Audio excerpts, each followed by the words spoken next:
Careful, de Edith Wharton. Segunda parte. Otra sonrisa debió de cruzar por los rostros del tribunal, en los tiempos en que un noble tenía derecho a ahorcar a sus campesinos. Derecho que la mayoría ejercía. Retorcerle el cuello a un animal favorito no podía escandalizar a nadie.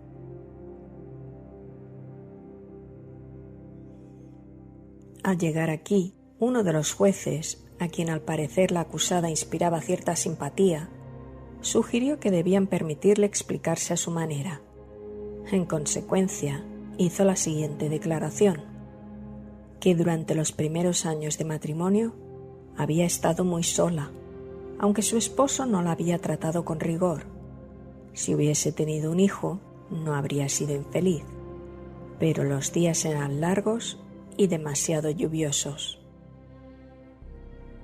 Era cierto que su esposo, cada vez que se iba y la dejaba, le traía un precioso regalo a su regreso, pero eso no compensaba su soledad, al menos hasta que trajo su perrito de Oriente.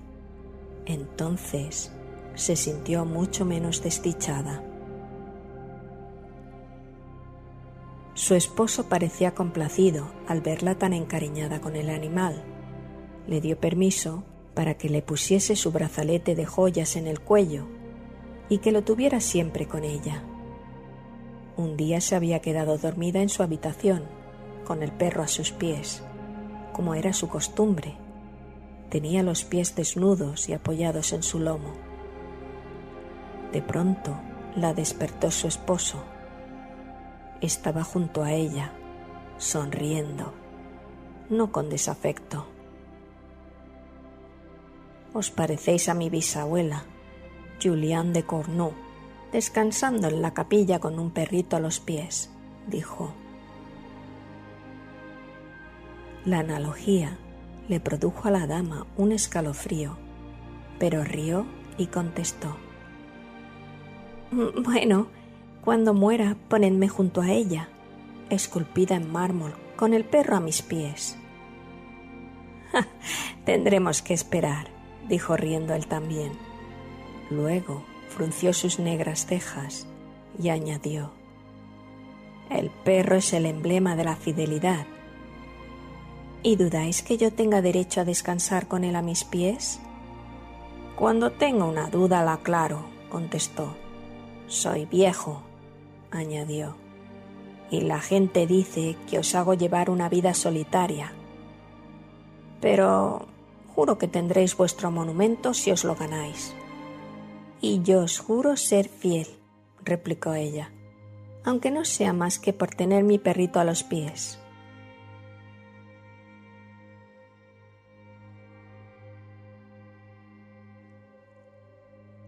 Algún tiempo después, el barón tuvo que asistir al tribunal de Quimper, y estando ausente, una tía suya, viuda de un ilustre noble del ducado, se detuvo a pasar la noche en Careful, camino del pardon de este Barbe. Era una mujer piadosa e influyente y muy respetada por Yves de Cornu, y cuando le propuso a Anne que fuese con ella a este Barbe, nadie se opuso. Y hasta el capellán se mostró a favor de esta peregrinación. Así que Anne salió para este Barbe y allí habló por primera vez con Hervé de Lanrivain. Este había ido una vez o dos a Careful con su padre, pero la dama no había llegado a intercambiar una docena de palabras con él. Esta vez no hablaron más de 5 minutos. Fue bajo los castaños, mientras la procesión salía de la capilla. Él dijo: «Os compadezco». Ella se sorprendió, ya que nunca había imaginado que pudiese ser compadecida por nadie, y añadió: «Llamadme cuando me necesitéis». Ella sonrió, pero luego se alegró y pensó en este encuentro.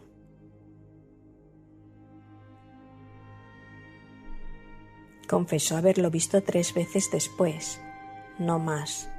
No dijo cómo ni dónde. dio la impresión de que temía implicar a alguien. Sus encuentros habían sido escasos y breves, y al final él le había dicho que iba a marcharse al día siguiente a un país extranjero, en una misión que no carecía de peligro y que quizá le retendría muchos meses. Le pidió un recuerdo, y ella no encontró a mano otra cosa que el collar que llevaba puesto el perrito. Después se arrepintió de habérselo dado, pero le veía tan desdichado por marcharse que no tuvo valor para negárselo. Su esposo estaba ausente por entonces. Cuando regresó, unos días más tarde, cogió al animal para acariciarlo y observó que le faltaba el collar. Su esposa le dijo que el perro lo había perdido en la maleza y que ella y sus doncellas lo habían estado buscando todo el día. Era cierto, explicó ella en el tribunal, que había hecho que las doncellas buscasen el collar. Todas creyeron que el perro lo había perdido en el parque. Su esposo no hizo ningún comentario y esa noche, en la casa, se comportó con su humor habitual, entre bueno y malo. Nunca se sabía cuál.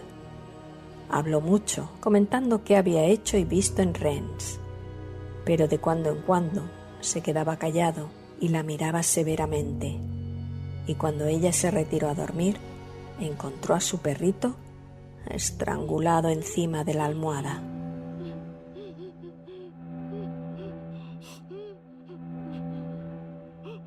El pobre animal estaba muerto, aunque caliente todavía.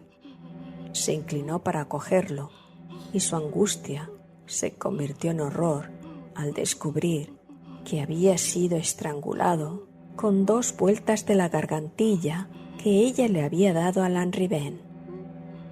A la mañana siguiente enterró al perro en el jardín y se ocultó el collar en el pecho. No dijo nada a su esposo, ni entonces ni más tarde, y él tampoco hizo ningún comentario. Pero ese día ahorcó a un labriego por robar un haz de leña en el parque, y al día siguiente casi mató a palos a un potro que estaba domando.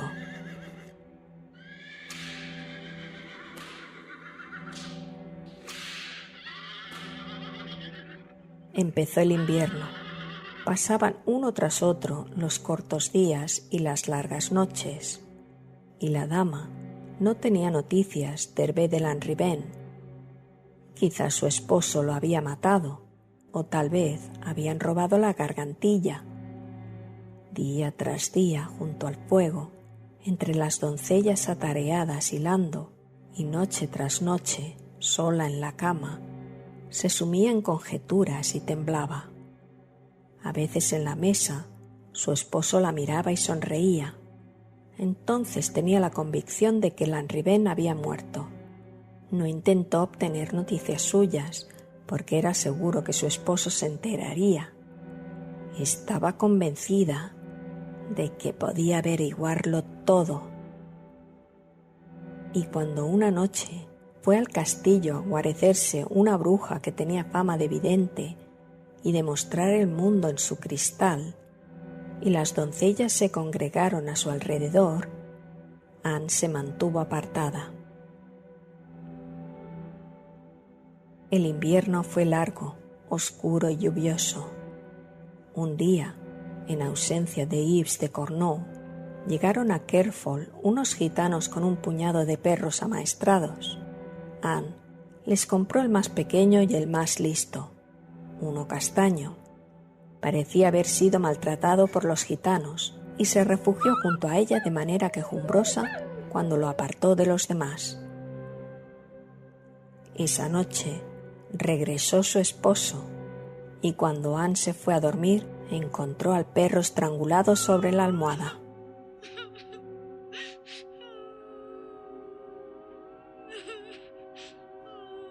Después de eso, se dijo a sí misma que jamás volvería a tener otro perro.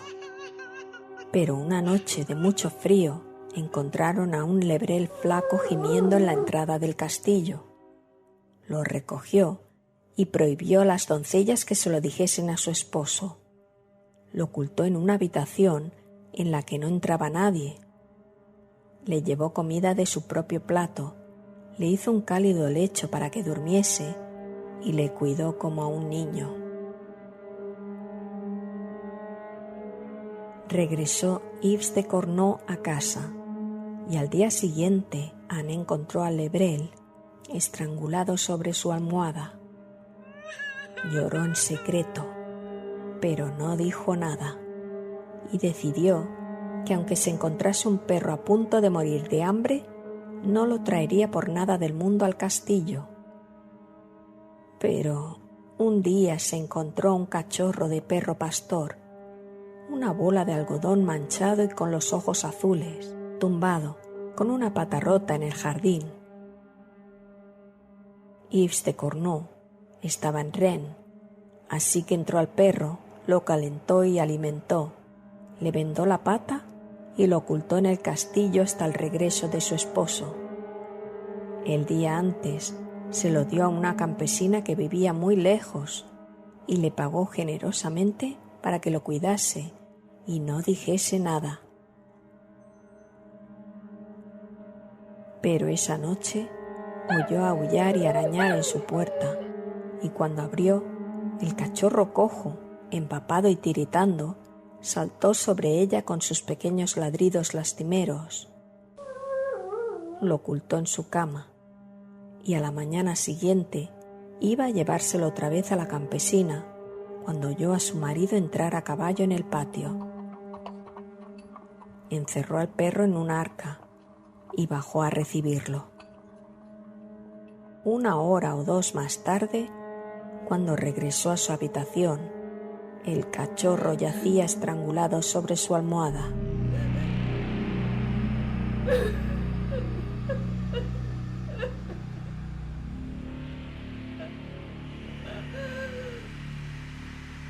No se atrevió a tener otro perro nunca más, y la soledad se le hizo casi insoportable.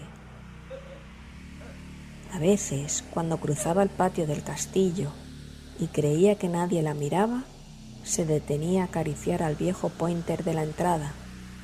Pero un día, mientras lo acariciaba, salió su esposo de la capilla. Al día siguiente, el perro había desaparecido.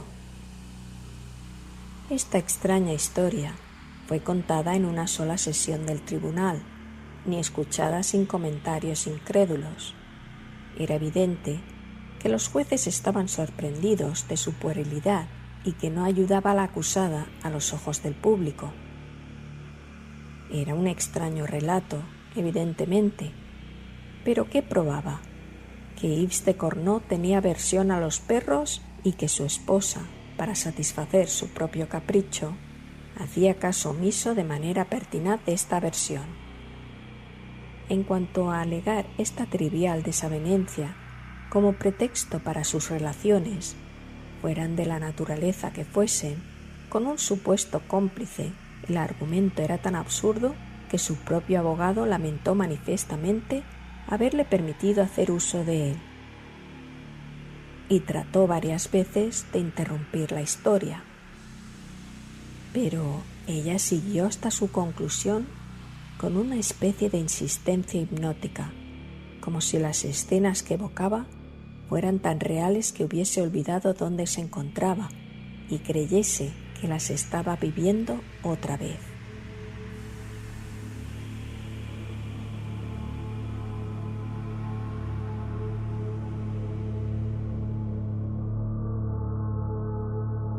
Finalmente, el juez, que previamente había mostrado cierta benevolencia hacia ella, inclinándose ligeramente hacia adelante, podemos imaginar desde la fila de sus amodorrados colegas, dijo: «Entonces, ¿queréis hacernos creer que habéis asesinado a vuestro esposo porque no os dejaba tener un perro? Yo no he asesinado a mi esposo». «¿Quién entonces? ¿Hervé de Lanrivain?» «No». «¿Quién entonces? ¿Podéis decírnoslo?» Sí, puedo decíroslo. Los perros.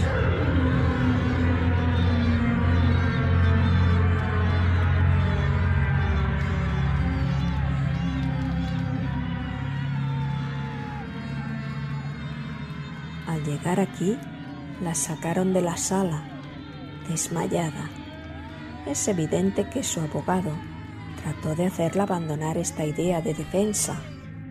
Posiblemente su explicación, cualquiera que fuese, le había parecido convincente cuando se la había contado en el calor de su primera entrevista privada, pero ahora que la exponía a la fría luz del día, en la encuesta judicial y ante la burla del pueblo, se sintió completamente avergonzado y la hubiera sacrificado sin escrúpulos con tal de salvar su reputación profesional.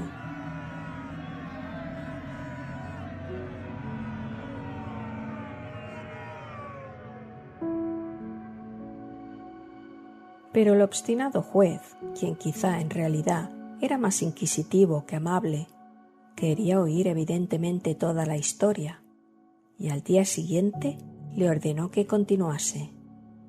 Contó que después de la desaparición del viejo perro guardián no ocurrió nada particular durante un mes o dos.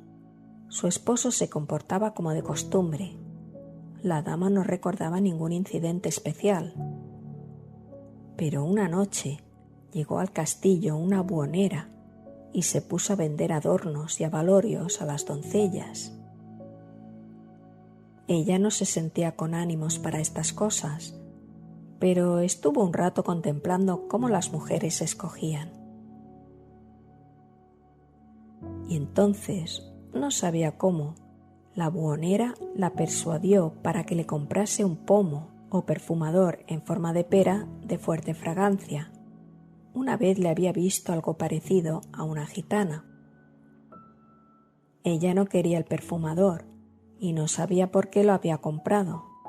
La buhonera le dijo que quien quiera que lo llevase tendría el poder de leer el futuro. Pero Anne no creía en estas cosas, ni le importaban tampoco. Sin embargo, lo compró y lo subió a su habitación, donde se sentó y comenzó a darle vueltas entre las manos.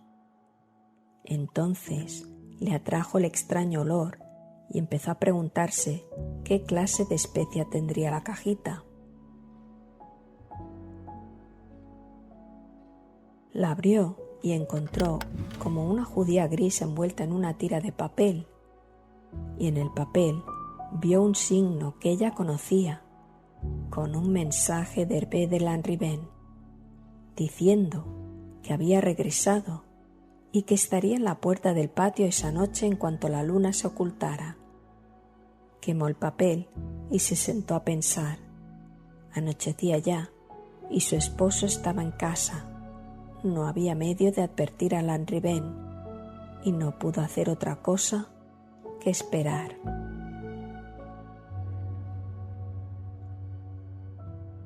Al llegar a este punto, imagino a la adormilada audiencia empezando a despertar.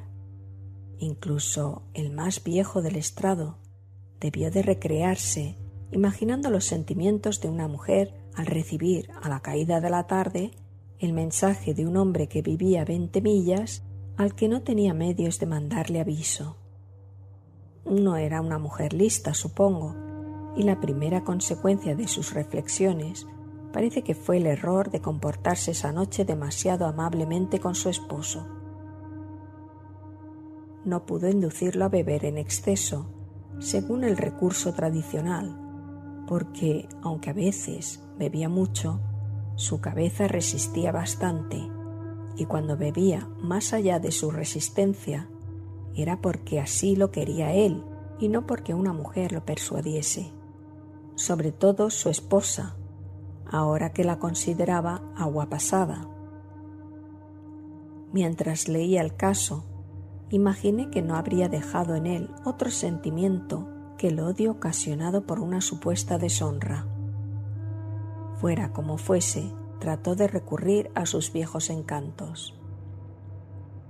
Pero hacia el anochecer Él pretextó tener dolores y fiebre y abandonó el salón y subió al gabinete donde dormía a veces. Su criado le subió una copa de vino y al bajar anunció que se iba a acostar y no quería que le molestasen. Y 1 hora más tarde, cuando Anne alzó el lápiz y escuchó en su puerta, oyó su respiración sonora y regular. Pensó que podía estar fingiendo y permaneció un buen rato descalza en el corredor, con la oreja pegada a la grieta, pero su respiración seguía siendo demasiado regular y natural para no ser otra cosa que la de un hombre profundamente dormido. Regresó confiada a su habitación y se asomó a la ventana a contemplar la luna entre los árboles del parque. El cielo estaba nublado y sin estrellas, y al ocultarse la luna, la noche se volvió negra como un pozo. Comprendió que había llegado el momento y se deslizó furtivamente por el corredor. Cruzó por delante de la puerta de su esposo, donde se detuvo otra vez a escuchar su respiración, y llegó a la escalera. Allí se detuvo un instante para cerciorarse de que nadie le seguía. Luego empezó a bajar la escalera a oscuras. Era tan empinada y tortuosa que debía hacerlo muy despacio, por temor a tropezar.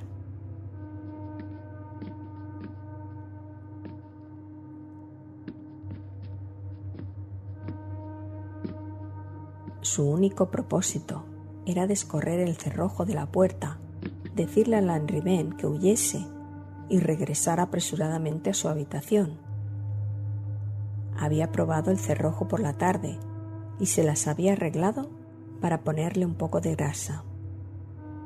Sin embargo, cuando tiró de él, produjo un chirrido, no muy fuerte, pero le paralizó el corazón. Y al minuto siguiente oyó un ruido. ¿Qué ruido?, preguntó el fiscal. Era la voz de mi esposo, pronunciando mi nombre y maldiciéndome. ¿Qué oísteis después? Un terrible alarido y una caída. ¿Dónde estaba Hervé de Lanrivain en ese momento? Estaba fuera, en el patio. Acababa de verlo en la oscuridad. Le dije por Dios que se fuese y luego cerré la puerta. ¿Qué hicisteis a continuación? Me quedé al pie de la escalera escuchando. ¿Qué oísteis? Oí los perros que gruñían y jadeaban. Visible desaliento del tribunal, fastidio del público y exasperación del abogado encargado de la defensa. Los perros otra vez, pero el inquisitivo juez insistió. ¿Qué perros? Ella inclinó la cabeza y habló tan bajo que tuvieron que repetirle que repitiese la respuesta. No lo sé. ¿Cómo decís que no lo sabéis? No sé qué perros. El juez intervino otra vez. Tratad de decirnos exactamente qué ocurrió. ¿Cuánto tiempo estuvisteis al pie de la escalera? Solo unos minutos. Y entre tanto, ¿qué pasaba arriba? Los perros gruñían y jadeaban. Él gritó una vez o dos y creo que gimió. Luego cayó. ¿Y qué pasó? Luego oí un ruido como de una jauría cuando se abalanza sobre el lobo, un tragar y beber a lengüetazos. Hubo una exclamación de repugnancia y horror en el tribunal y otro intento de intervención por parte del abogado descompuesto, pero el inquisitivo juez prosiguió su interrogatorio. ¿Y en todo este tiempo no subisteis? Sí, Subí entonces para apartarlos. ¿A los perros? Sí. ¿Y bien? Cuando llegué arriba, estaba completamente oscuro. Encontré el pedernal y el eslabón de mi esposo e hice saltar una chispa. Lo vi tendido allí. Estaba muerto. ¿Y los perros?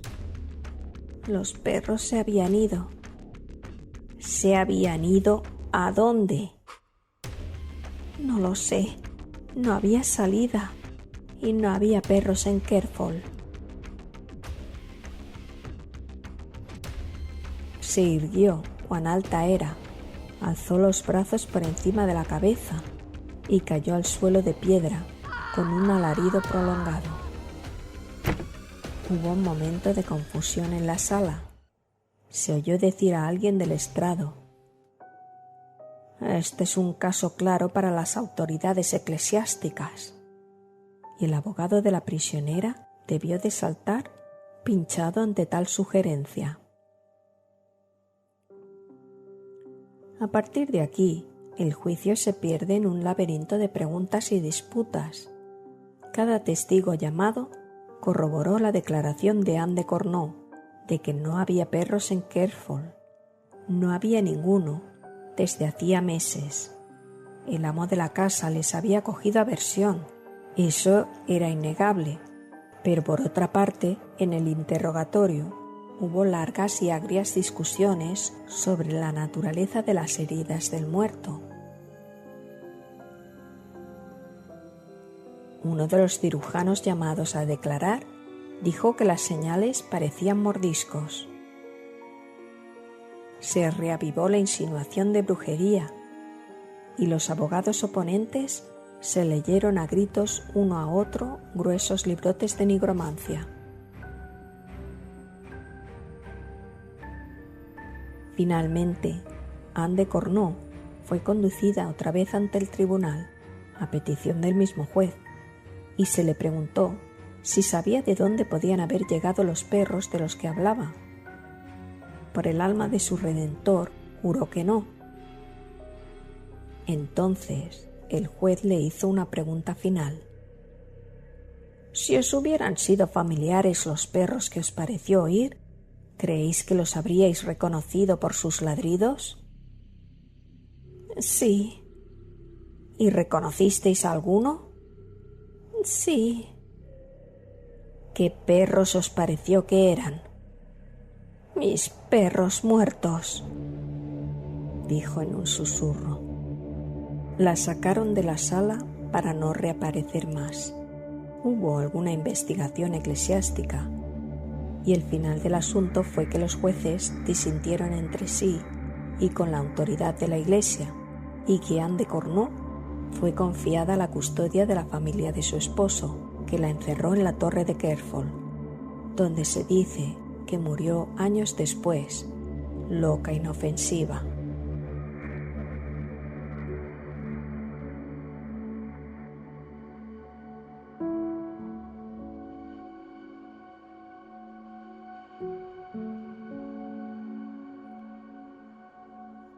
Así termina su historia.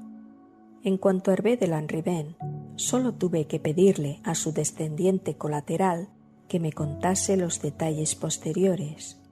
Como las pruebas contra el joven eran insuficientes y la influencia de su familia en el ducado era considerable, salió absuelto y se marchó a París poco después. Probablemente no se sentía con ánimos para llevar una vida mundana y parece que cayó casi inmediatamente bajo la influencia del famoso M. Arnaud Andilly y los caballeros de Port-Royal. Un año o dos más tarde ingresó en la orden y sin alcanzar ningún grado especial siguió las vicisitudes que corrió ésta hasta su muerte, unos 20 años después. Lanrivain me enseñó un retrato suyo, hecho por un discípulo de Philippe de Champaigne, ojos tristes, boca impulsiva y frente estrecha. Pobre Hervé de Lanrivain, fue un final gris el suyo. Sin embargo, mientras contemplaba su rígida y pálida imagen con su oscuro traje de jansenista, casi sentí envidia por su destino. Al fin y al cabo, en el recurso de su vida le habían ocurrido dos grandes cosas. Había amado románticamente y debió de conversar con Pascal.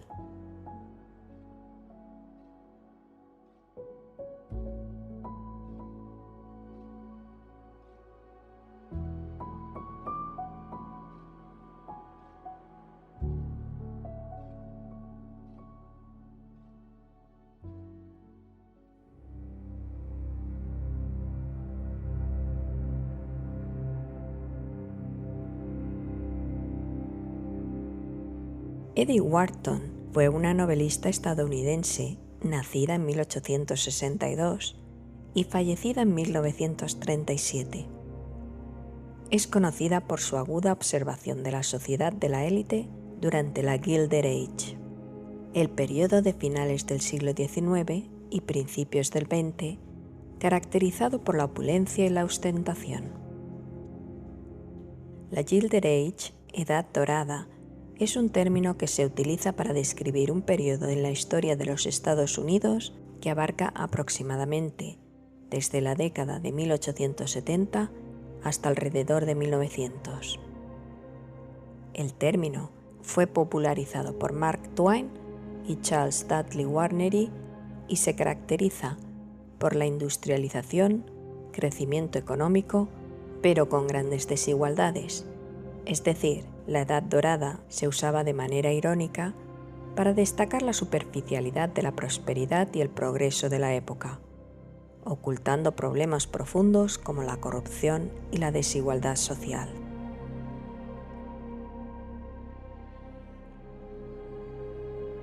Wharton nació en el seno de una familia adinerada y cultivada de Nueva York.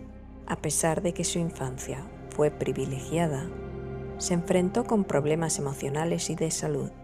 Se casó con Edward Robbins Wharton, 12 años mayor que ella, pero se divorciaron en 1913 por las repetidas infidelidades de su marido, que le afectaron mental y físicamente. Durante algunos años, al final de su matrimonio, mantuvo un idilio con William Morton Fullerton, periodista estadounidense que trabajaba en el diario The Times. Fullerton era bisexual y alternaba su relación con la escritora con un romance con Lord Ronald Collier, cosa que no ayudó a su salud mental. Wharton comenzó a escribir en la década de 1890 y sus primeras novelas publicadas fueron La piedra de toque y El valle de la decisión. No atrajo mucha atención. Sin embargo, su reputación literaria creció con obras posteriores como La casa de la alegría, Ethan Frome y sobre todo La edad de la inocencia, que le valió el premio Pulitzer en 1921, convirtiéndola en la primera mujer en recibir este reconocimiento. Por cierto, que esta historia sería una adaptación al cine por Martin Scorsese en 1993. Sus novelas nos hablan de temas como la restricción social, la moralidad y la hipocresía de la alta sociedad. Habiéndose criado en la clase alta de la sociedad anterior a la Primera Guerra Mundial, Wharton se convirtió en uno de sus críticos más perspicaces, y para ello utilizaba frecuentemente la ironía. También es conocida por sus relatos de fantasmas. Los espectros a veces son fenómenos inexplicables que irrumpen las vidas cotidianas de los personajes. No siempre son comprendidas sus intenciones. A veces ni siquiera es el espíritu de un difunto, una criatura maligna o una entidad que busca venganza. En relatos como Los ojos o El triunfo de la noche, puede interpretarse como la proyección inconsciente del alma o la oscuridad interior de una persona. A veces, el fantasma, lanza una advertencia que no siempre es interpretada de forma correcta por quien recibe el mensaje.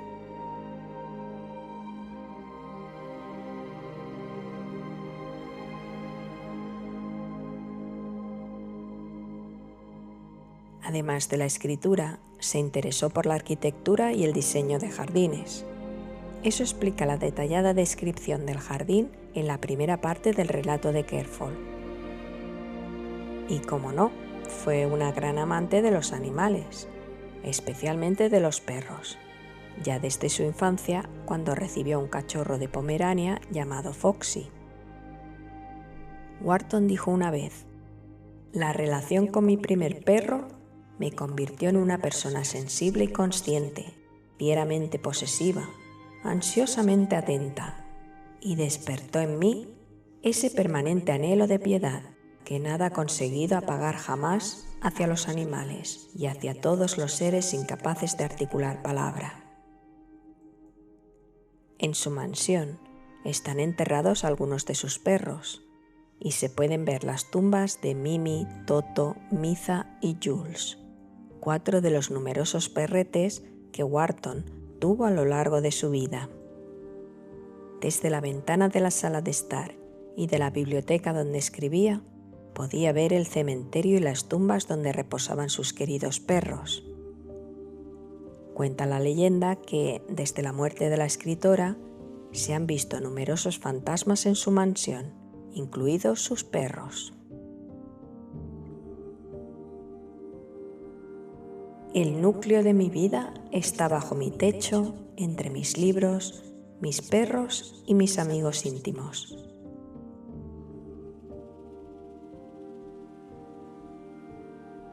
Edith Wharton y su esposo Teddy fueron miembros fundadores de la Sociedad de Nueva York para la Prevención de la Crueldad hacia los Animales y participaron activamente en una campaña para equipar las calles con bebederos para perros. La verdad es que estos son de los míos. Yo soy un poco así también. ¿Qué le vamos a hacer? Si os ha gustado el relato, tenemos uno muy parecido que es Barba Azul de Charles Perrault, aunque este marido no era perricida, ya directamente defenestraba esposas. Y La alucinación de Stanley Fleming de Ambrose Bierce, ambas con temática parecida, con karma y justicia poética incluidas.